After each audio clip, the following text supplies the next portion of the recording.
Biko gwa ya afa gị. Eshimu akụjigo jewa. I'm Sunday. Ọ dị mma. Sunday biko ịnụra na ejidere Mazi Nnamdi Kanu isi ndị otu IPOB na-achọ ka ndị Biafra were onwe ha. Oge ịnụ na ejidere kedu ka obi dị gị, kedu ihe ị ga-ekwu gbasara ya? Ya wutere m so much. O shiwe wute m n'ebe anyị bụ. Ọ eziokwu. Ka m nụrụ ka eshiwe jide Nnamdi Kanu na dis ike gwụrụ m. Because abịa sị onye nwa bụ onye na-achọpụta ihe na-eme n'obodo anyị a. Maka anyị nwa bụ ndị na-eto eto, o nwere anyị ka amabe. Mana ọ ka o si agosi anyị ụzọ anyị si aga ka anyị si wee mata na o nwere ihe kpuchiri ekpuchi ndị gọọmenti achọghị ikpughere anyị, ma ndị na-achị anyị, ma ndị ekwetere, ma ndị kwetere. Na mụnwa whether I'm kwetere ma ekwetere, but nye mara nke kwetegoro n'ọnụ ya na dis m kwetere na onye a na-egosi anyị ezigbo ụzọ. Ekwetego m na eziokwu, mana nke wutere m so much bụ na asị na abịa chidi ya nsị na na-echi ya na o mere gịnị. O nwere ihe mfere o mere okwu ka okwu, ọnụ ya ka okwu na-atọpere anyị na-ekwie dị aga na-ekwie dị aga dị aga. Nye m na-achọ igwe unu bụ ihe ọ na-ekwu m na ọ na-asị na ọ chọrọ ka ndị Biafra were na achọzi nọ na Nigeria, na ọ na-akpọ Nigeria eziokwu. O tego aka ya bido ya ga-eji were rapụrụ anyị nọ ya etego. Ị kwadoro ka ndị Biafra were onwe ha? Why? Ọ eziokwu. Ekwetere m ka mana m na-achọ igwe unu onwe unu na-agwa m na-ajụ m ihe anụnwa na dis ka eke Nigeria dị today.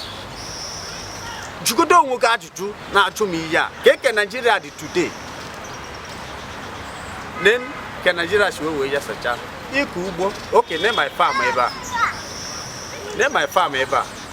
Na m kọrọ ugbo this year because of the situation si wee calm down, which is m na-ajọ Chukwu kere ụwa anụnwa biko nyekwa anyị ụzọ anyị ga na-eche enweta anyị ga na-eri. Igotere n'afịa bụ problem. A cup of rice nekwe ya na-ere kita 265 naira, 200 and something naira. Na-efu ara na-agba ka ị ga-esi wee nweta ị ga-eji wee. How much is my salary? Let me tell you one thing. I read civil engineering, IMT. How much is my salary? I'm managing one private firm like this. How much is my salary? 45,000 naira. I'm the family. My house rent is 7,500 naira. That is 2 rooms. No. In a month. In a month. Okay, now. Until waka can be when the mother bribe that office. Can get you on.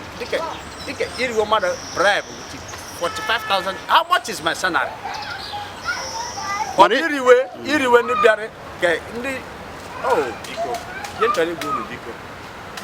Pico, they don't know what that. Makonwe, anything in Nnamdi Kanu, Nigeria, Ngagwaha. Abra Muagagwan, Nigeria, and work at Jaga, what is so? A drama, drama. When you fear drama, boy, that's ya to a left. Namus, you're not drama like this. Get to take up Baru, maybe. Yet the marking an arch on every Nnamdi Kanu, people who release here, or Jolomia. Kodozo Buddha. Upon Nigeria, get Kodozo Buddha. Mana ichena ojije jidere ya dịka o si chena ya chọrọ Biafra iwere onwe na ojije jira ga-eme ka o wetazi owere ka ichere na ewe ọgbaghara ga-apụta na njide jire ya. Kedu ihe ga-apụta, kedu ihe iche na ọ ga-apụta n'ime ya? Ihe pụta niile nwere ike pụta ọ bụ na-achọ referendum si ha nọrọ otu ahụ kpezie ya, si ya kpee ya ọfụma. Ọ na-enidiri ka Nigeria bụrụ one ka a si wee kwuo si ya bụrụ one. Ọ bụ na-achọrọ inye anyị Biafra ebe a ka m kwenye.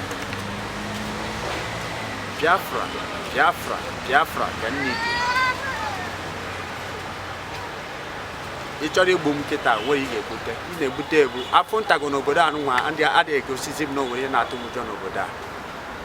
Ihe m chọrọ bụ ọnụ referendum fine, ọnụ bụ idozi Nigeria fine, ọnụ bụ Biafra 100%. Onwe ga eme you are ga eme na dis man o wish man ni ne ko ani. Dalo.